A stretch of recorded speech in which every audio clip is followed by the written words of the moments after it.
Hey friends, welcome back to the channel and to another episode of Mealtime Mondays. Today we are eating, what are we eating? Side check. Wait. We're eating ahi poke from Deliveroo, which is our go-to poke bowls, and I'm joined by Elizabeth. Hi Elizabeth. Hi, How are you doing? I'm doing good, thank you. Wonderful. I thought we could talk about your thoughts and feelings having quit medical school. Okay. Yes. What are your thoughts and feelings having quit medical school? I have not quit medical school. I keep telling you, I'm just taking a break. Oh, you haven't quit medical school? No, I keep on telling you this. I'm like, Adi, this is just a year off. But I feel as though, I don't know if everyone has more insight into me than I do, or if everyone is just making fun of me because the general reaction to that is, sure, yeah, you're going back. Do you see yourself actually quitting or more like actually taking a break? I don't know. Oh, interesting. Yes. I think initially I thought I am going to take a break, and I have waves of really missing medicine now. My flatmate is a doctor, so he comes back from hospital, and I have a mixture of, oh, this is so great that I'm not doing this, and a mixture of, oh, I miss this so much. So there's parts of it that I miss a lot, and then there's parts of it that I think, oh, do I really want to do that again? Okay, what are the parts that you miss? I miss generally just being in hospital. I miss being around patients. I miss kind of the banter and the vibe in hospital. I miss kind of the friendships. I miss even some things that I didn't like at the time, like being scared of consultants or signing my portfolio. I think it's just that part is funny and fun. But mostly I think it's the learning, and how much I changed as a person in medicine was very big and very fast. I think even just if I would have one good day of placement where I'm actually given a patient and given attention, I changed so much. And I kind of miss that. Okay. If you were, hypothetically, able to make, let's say, 100K a year off of teaching people how to use Notion or stuff like that, would you still want to do medicine? Yes. I think no matter what, I would always want to do medicine. It would be a strong desire of mine to want to be a doctor and to want to be in hospital. But would you still do it? That's where it's slightly an issue. Okay. Because if it's a strong desire, then why wouldn't you do it? Because I think... Like, why live a life not doing what you want to do? Okay, so let's use, for example, the fact that the reason I wanted to be a doctor was because I wanted to be a surgeon. And I would always say I would never be any kind of other type of doctor except surgeon. If I don't get into surgery, I'm leaving medicine, I'm finding another job, because all I want to do is be a surgeon. Right. Because I love surgery. I love the environment, I love the vibe, I love the it's just a project that you start and you finish, and it's just a whole different scene. I'm in surgery and I'm so energized and just alert, and it's so much fun, and that hasn't worn off for me yet, so I really love that. But I think when I started to see how much work it takes to go into surgery, and I say this and I sound horrible, it's not, I don't generally shy away from work, so but it's the sort of lifestyle that you need to have in order to become a successful surgeon. It has so many sacrifices that you need to do. And back when I used to think that, oh, I don't want a family and I don't want to have children, I thought this would be perfect. But then when that completely flipped the other way and I thought, no, I really want a family and I really want to have children, then surgery quickly became a non-viable option. Okay. So I think medicine is kind of the same now. So even though it's my desire or my dream would be, I want to be a surgeon in a theater, I don't want to make the sacrifices that it would take for that moment. To have that moment, if interesting. That makes sense. Yeah. So the destination you have in mind is being a surgeon in theatre, but the journey towards getting there, you're not fully sold on whether it's for you. Exactly. Okay. And generally in life, if you feel like there is a worthwhile destination, but the journey is not going to be fun, what do you tend to do in that context? I tend to quit in that context, and I realize that it's not worth it, because it's not just a moment being in surgery, it's a whole lifestyle. And even though that's a sort of lifestyle that if I was in my early 20s, and still now, if I were living that lifestyle, I would very much enjoy it. I can see how I would stop enjoying it in my 30s and 40s and 50s. So that it's not only a destination, but then it becomes another journey after that, if that makes sense. Yep. And that's a journey that I am fairly certain I would not enjoy. Interesting. So that's where I had the huge shift, and I was like, oh no, I want to be a doctor, and there's so much in medicine that I love, and I was like, oh, this is great. But now I think that's happening again because of you and having all these other opportunities outside of medicine. I can see how I can help people. I can get that feeling of I'm making a change. I can still study whatever I like, because I do love medicine in the end of the day, and I can study medical content while having more of a work-life balance, while having more opportunities to be at home more perhaps, and things like that. So I think that's where I'm having this huge struggle. Interesting. How do you feel about medicine? I've been having a huge struggle about this as well. I was being interviewed on the School of Greatness podcast with Lewis Hose, which is amazing. And I was talking to him about like my being in two minds about medicine. I feel like the main reason I am/was clinging to medicine is number one, risk aversion of like, well, if I lost everything, if I got cancelled after doing another video with you, etc., then I would still be able to be a doctor.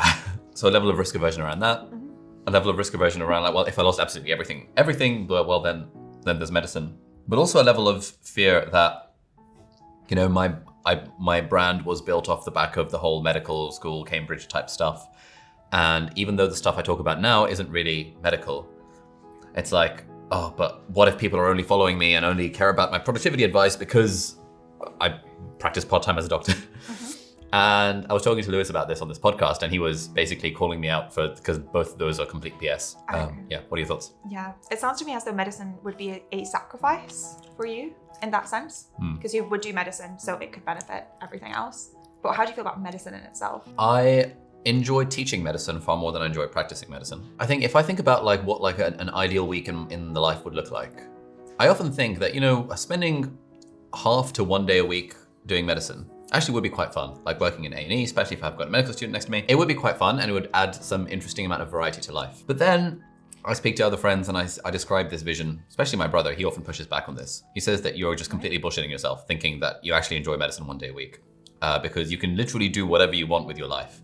And you can definitely find things that are more fun than working in A&E 1 day a week, or 2 days a week, or however many days a week I want to do that. So I think for me, medicine would be a means to an end rather than the end in itself. And that's probably bad. Yes. Do you, one thing I'm curious about is, do you feel any guilt leaving medicine? No. How do you not feel any guilt? Do you feel guilt? A lot. Yeah. And I'm like a lot more junior than you. What sort of guilt do you feel? I feel, this is I think where I start, this is what I found very, very difficult, because I think that if you have some sort of medical training and you then decide to step away, it's as though you're withholding treatment in a way. It sounds like you have this opportunity to improve people's lives and you're not doing that. You're very selfishly taking that time and you're spending it on yourself. And that's what I find very hard. And I would think that it's something that if I would have never gone into medicine, I would never have had that problem, right? Because I never chose to do that. That's not, no one would expect of me to, I would never have expected of myself to improve people's lives and do something like that. But once I have that training and I have the opportunity, it sounds as though it's like literally withholding treatment. And so you feel guilty for leaving because you're like, well, I've started this journey. It is a moral obligation on me to now finish this journey. Yes. And it's also a moral obligation on me to use the skills that I've learned to help people. Yes, I have these skills, I have this training. I could help people in this specific way, and I'm choosing not to. Okay. And I feel that just crushes me. Okay. And when I add to that the fact that I actually genuinely love it, because I think that's where we're slightly different. I genuinely love being in hospital. Maybe it's because I haven't done my foundation training and I haven't. I genuinely love being a medical student. I think a medical student is incredible. Okay. It's really fun. Okay, that's a bit scary then, because that makes me think I'll be a doctor and I might end up. How many doctors do you know who genuinely love it? Oh, none. Okay. They love moments of it. Yeah. But the things that I was talking about this with my flatmate, and he said, oh, I just love someone telling me that I've made a change in their life. And I was like, well, how often does that happen? And he said, well, it happens maybe once. And he's been in medicine now for like 2 months. But every day I will get 20, 30 emails of people saying, you changed my life with this thing that you said and with this thing that you shared and with your newsletter. It literally changed my life. And I think I get that it's different. It's not the same as, as hands-on as medicine is, but it is a version of that. And I think that's what most doctors that I talk about love about medicine. The reason I don't feel guilty about it is because I think about counterfactual impact. If I wasn't a doctor in the UK, if I didn't apply for specialty training in emergency medicine, then someone, and assuming I get in, then someone else would get in my place. Oh yeah, it wouldn't matter. There were 500, I just got told this, I don't know for sure, but there was about 500 F1s who didn't get placed this year. Yep. Because a lot of people took a gap year during COVID and they were oversubscribed massively. So, which is bizarre because I feel like most hospitals are understaffed, but basically there is slightly oversubscription of doctors, which is not a great thing, but I don't think you not applying for a role would make a discernible difference. Yeah, but there's no, I am no better than the average doctor. If I leave medicine, then that rota gap is filled by someone else who's applied for training as well. And therefore, the impact of me being a doctor compared to if I personally wasn't a doctor is basically zero. But what about your own experience? Like, what about you? You don't have any guilt thinking that you can help people, but you're not helping people. I can help people by volunteering at a soup kitchen. I don't volunteer at a soup kitchen. I can help people by making money through this YouTube channel and donating 10% of everything I earn to the Against Malaria Foundation, which on average saves a life for £2,000 to £3,000. I save more statistical lives by donating a high income to Against Malaria Foundation than I will ever save in my entire career as a doctor. It's not about statistical lives. I don't think it's about statistical lives. But I strongly think in those terms, because I think that is the level of impact that is measurable. And people would say that, oh, but there is an immeasurable impact. There is a completely immeasurable impact. You know, just that one patient, you as that doctor, that one time, being able to make a difference. Yes. To which I would say, yes, I fully accept that. B, you might have been in that position with that patient instead of me and made just as much of a difference to their life. C, the way medicine saves lives and makes a difference to people's lives is actually not dependent on individuals. It's dependent on the system. It's dependent on a system operating efficiently. And yes, the individual can be nice to you, and there is some value in, you know, obviously being with someone in their time of need. But I think it's unfashionable to say that that is a value that can be measured. I strongly believe that that is a value that can be measured, and the lives saved is more important a metric in my mind and in my heart than the immeasurable impact of being a good doctor to someone in their time of need, because someone else could have just done that instead. That's kind of how I think about it. Okay. How do you think about it? Back to your soup kitchen analogy. That's a very difficult, that's like, why don't you donate to this charity? Why don't you help animals? Why don't you do this and that? Exactly. But that's, I'm not picking out random people in the street and saying, why did you not become a doctor? That's so mean. I'm picking out a doctor who's refusing to be a doctor. So it's like, you were volunteering at the soup kitchen, you got this training, you got made ready, they invested in you to become like a soup kitchen person. Let's say I volunteered, and you were like, peace, I'm out. Let's say I volunteered at a soup kitchen for 20 years of my life and decided I've had enough of volunteering at a soup kitchen, I want to become a teacher instead. You were not a doctor for 20 years of your life. I was not a doctor for Fine. 20 years of my life. Let's say, I mean, I'm ramping up the scale of this example. Let's say I volunteered as let's say I went through soup kitchen training for 6 years and then worked as a professional soup kitchen owner or operator for 2 years. And then I decided, you know what? I've done my bit. You know, no shade on anyone who wants to continue working at the soup kitchen, but I prefer to be a teacher because I've realized that's what I'm passionate about. That's a difficult example because I can't hold it against you that you're doing what you want to do. And it's hard. But how would you think about that? Like, you've been in the proverbial soup kitchen for 4 years. You've decided to leave the soup kitchen temporarily, and you're thinking about leaving permanently, potentially. And in return, you're becoming a teacher, and you're having a different. You're having an impact based on the emails that you get of people being like, "Oh my god, you genuinely changed my life." It's a different sort of impact. It's not the impact you get by putting in a cannula. It's not the impact you get by being with the patient on their last days, but it is an impact. And so, do you think like one impact is better than another? I do. Okay. I'm sorry. I just think there's something about medicine that just puts it in a different category, and it's not comparable to. If you had to measure the impact of you as a doctor, how would you do it? I don't think I could. I mean, there are small things that you can do. I mean, you can see how every patient feels after every interaction with you. You can see how unlikely it is for you to make a difficult diagnosis where no one else in that position could have made a diagnosis and save someone's life. You can even, but there's so many things that you can't factor in. It's like, how do you make the environment with the nurses? Because even if you're just like a lively, happy doctor, a nice person, by bringing up the atmosphere, you're actually potentially making people make less mistakes and feel like they'll job more and be more enthusiastic around patients. So you could, the impact that you can have is so big and so varied. And even like how you talk to, you know, someone's child when they come in, which is terrified with their parent, and just like recognizing them and being nice to them, and all those small things, the impact that you can have I think in medicine. Because the thing is, everyone who shows up in a hospital is in the worst stage of their life, one of the worst days of their life. No one goes to hospital and was like, oh, this was a great day, unless it's like a planned voluntary procedure. And time for them is so magnified. Like for us, it's just one of our like 8 hours that I need to be in hospital. For them, that 1 hour will feel like 2 days or 3 days. I'll remember every single second. And we have such an opportunity to step into people's lives when their time is expanded and they're measuring everything and they're so vulnerable and so scared, and we get to like help them through that process. And that very selfishly makes me feel so special and so like helpful. And the fact that you add the science on it and you add all these other things, I think medicine is the only single job that I could ever do in my life as far as jobs go. As far as like, you know, getting dressed and wanting to commute somewhere to do something, I don't think I would ever do anything except medicine. But then how many doctors do you know who feel the same way? Not. Fine. Okay. Then the internet happened. But then the internet happened, and then the internet showed me that I don't need a job. and that I don't need to, potentially work. Because my friend, so he has to commute to and back from work, which is normal. So when I will start my foundation training, I'll be in hospital for 10 or 11 hours a day, 5 days a week. Yep. And it makes me feel bad that it is the lifestyle that I don't like. It's not the job that I don't like. I'm making a lifestyle choice that I'm thinking, if the only way that I can do this is that I need to sacrifice so much of my time, I actually value having a family and, waking up a bit later, which is so awful, and just, making YouTube videos and writing on the internet and connecting with people. And that's what I like. And the fact that I can't balance this alongside everything else means that I will drop this thing that I love. And that just kills me. I don't know if I can do it. So you feel guilty because you feel there is impact in being a doctor.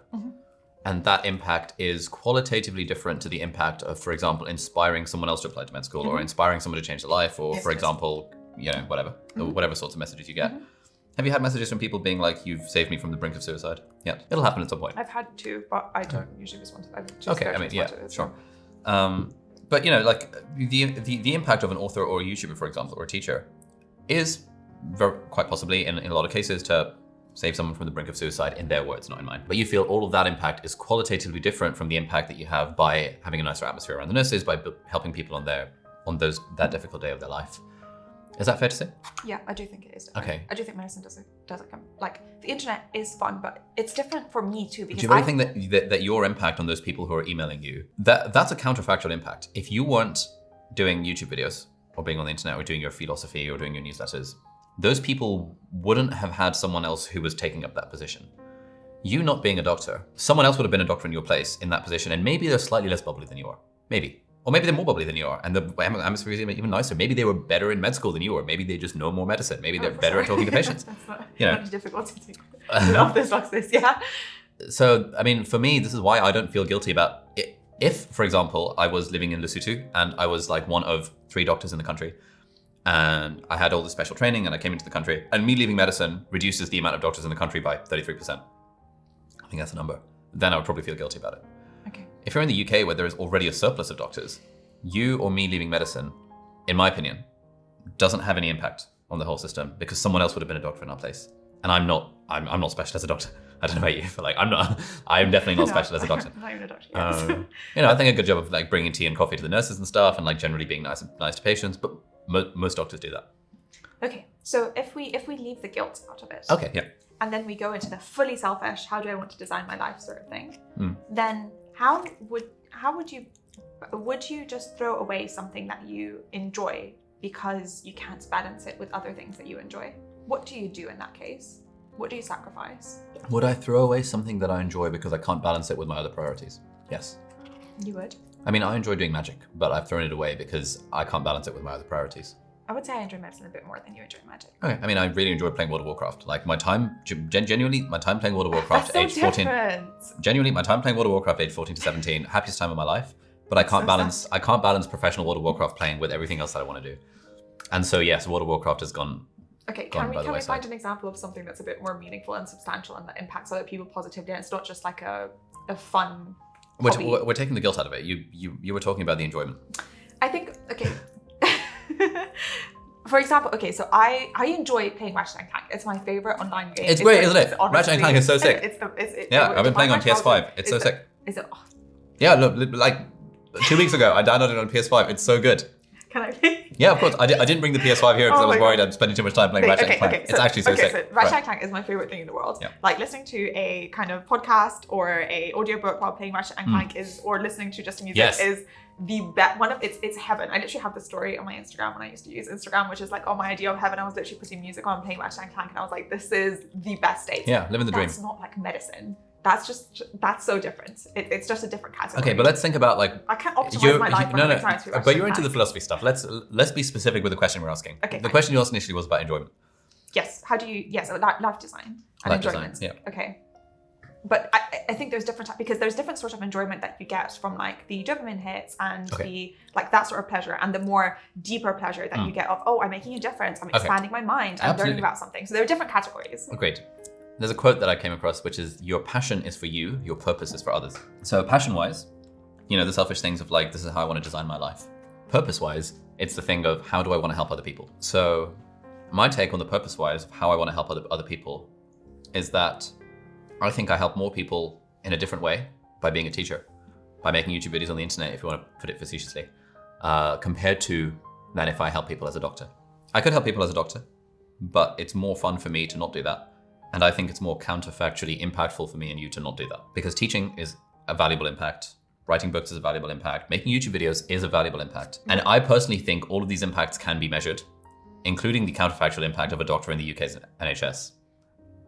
And having seen the articles where people have measured this, 7 statistical lives throughout the course of a career as a doctor is what you save. Okay, I don't like the statistics. Why not?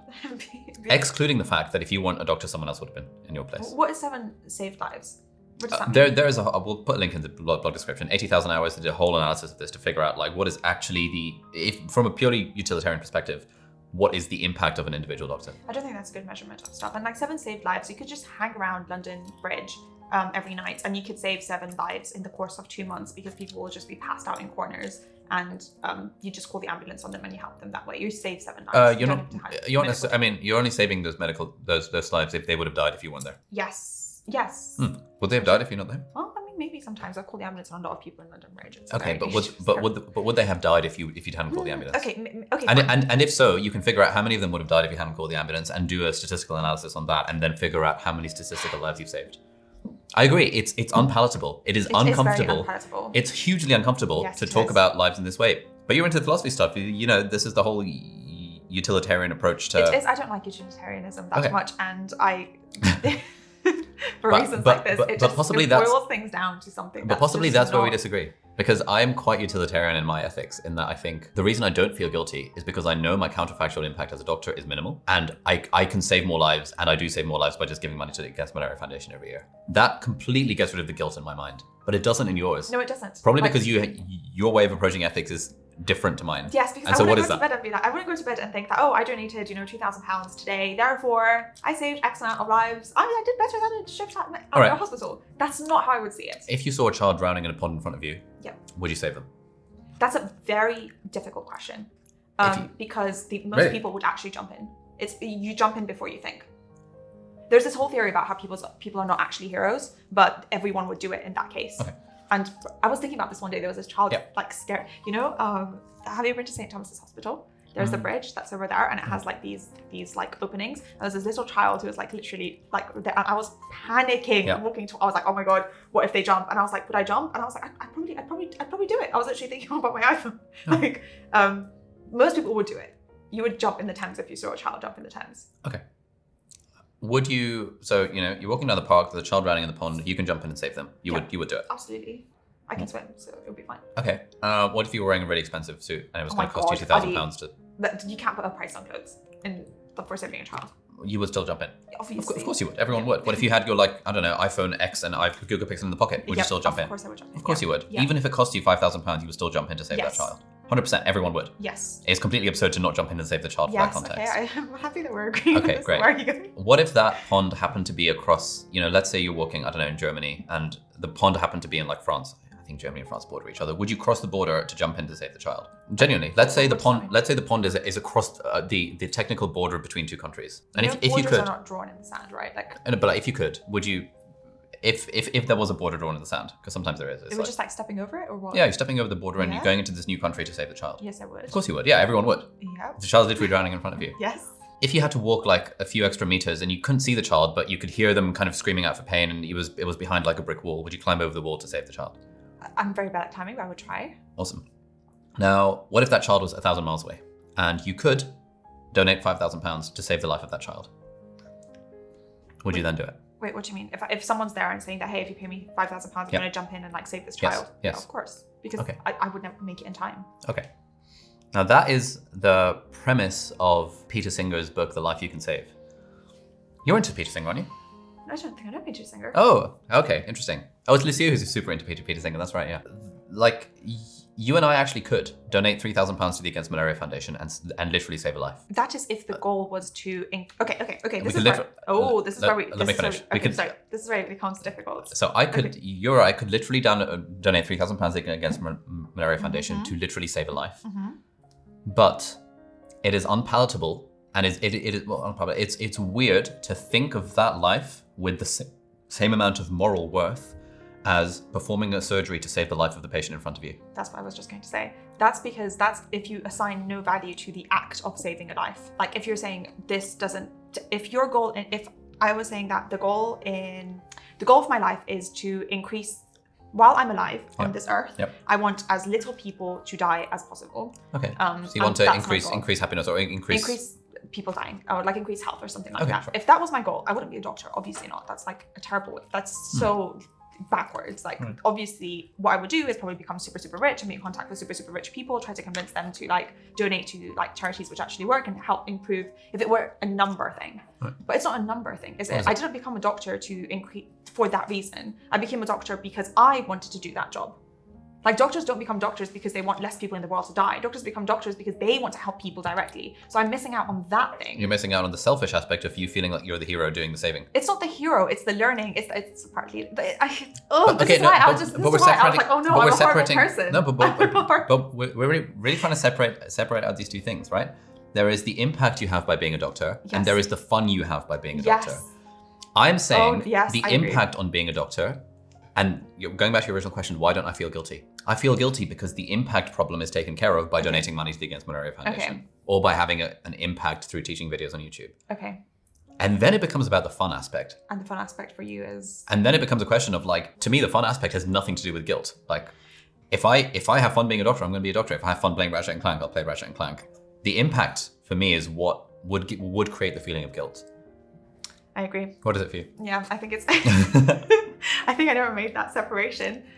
In that actually my goal would then not be to kind of increase the lives saved. That is not my goal if I say that what I want to do is be a doctor, because that's not, and it never was, because obviously I want everyone was like, it's one of those good things. I want a world peace, and I want more people to live, of course. Everyone wants impact, but, yes, but what I wanted to do always was to be that person. I wanted to be scrubbed in. I wanted to be the one like, talking to the patients. I wanted to be the one like doing the clerking, and even those small things, like the first reaction. That's why I love A&E and I love like surgery and stuff, because you're in the emotional bit. And that's just where I thought that there's nothing more raw and human than to be in that situation. It's such a privilege, and I'm like, I love this. And the fact that I would like work, medical school doesn't count, because I'm like, medical school is like studying. That's fun for me, that comes naturally. The fact that all I need to do is just like study hard, and like that's the price you need to pay to have the training to be that person, that position, was nothing to me. But then when that was making that decision as a child, but now as an adult, there's other things that factor in, and other things that I start enjoying, and it only is an issue of time. If I had 40 hours in a day, of course I would do it. If you had 40 hours in a day, would you spend doing like an 8-hour shift in hospital?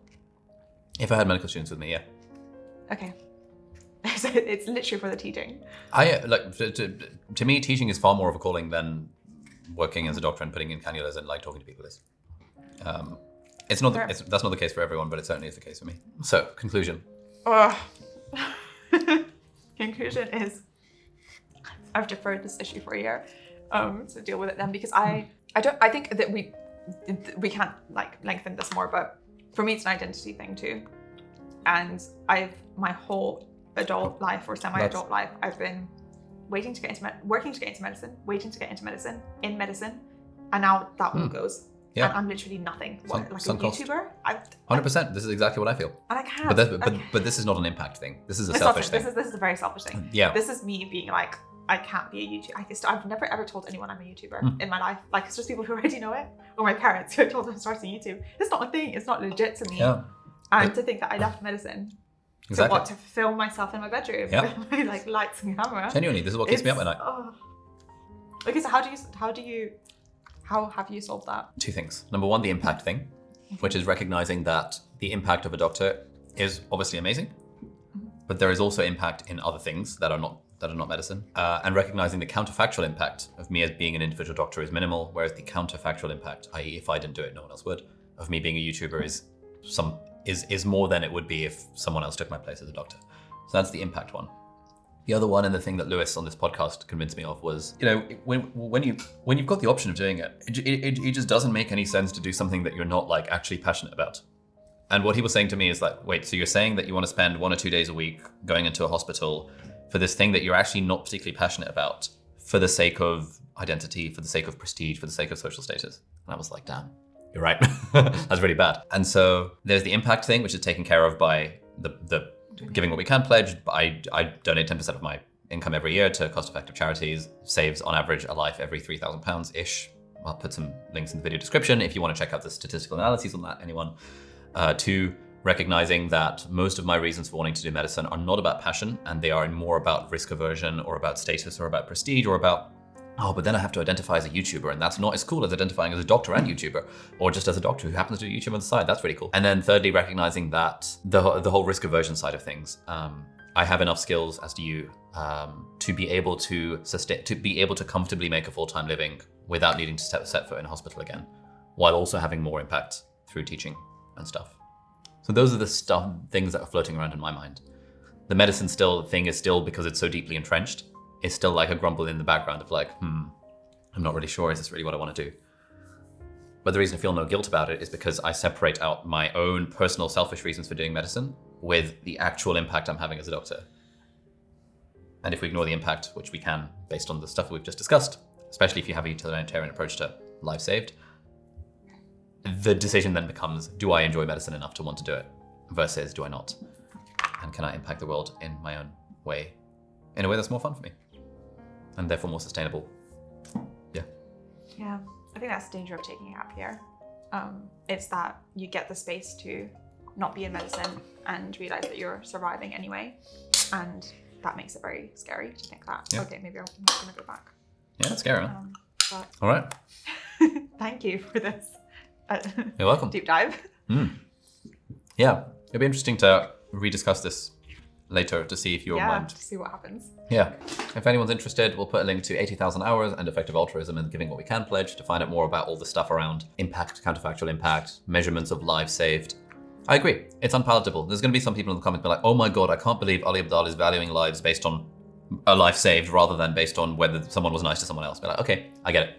It's unpalatable. You know, that is genuinely the way I think of impact. And honestly, I think the world would be a better place if more people thought in terms of that impact. Like, how many lives can you actually save, rather than the impact of how do you personally feel good about the impact that you're having? Someone still needs to do the job though. Oh, they will. And if you're reducing all doctors to being people who just the utilitarian way, then no one would be a doctor. I mean, if no one is a doctor, then obviously that's bad. But you know, there's diminishing returns. If everyone in the UK was a doctor, that would also be bad. Well, yeah. So you know, there is a sweet spot, and currently in the UK we're beyond that sweet spot. Okay. Therefore, you and I being doctors contributes 0 to the NHS, but does contribute to the people's lives who 30 people a day who email you saying you've changed their lives. Yeah. Trust me, that does not happen when you're a doctor. Yeah, I'm getting that impression. Yeah. All right, well, thanks everyone for watching. Check out Elizabeth's channel, link in the video description. We'll see you later.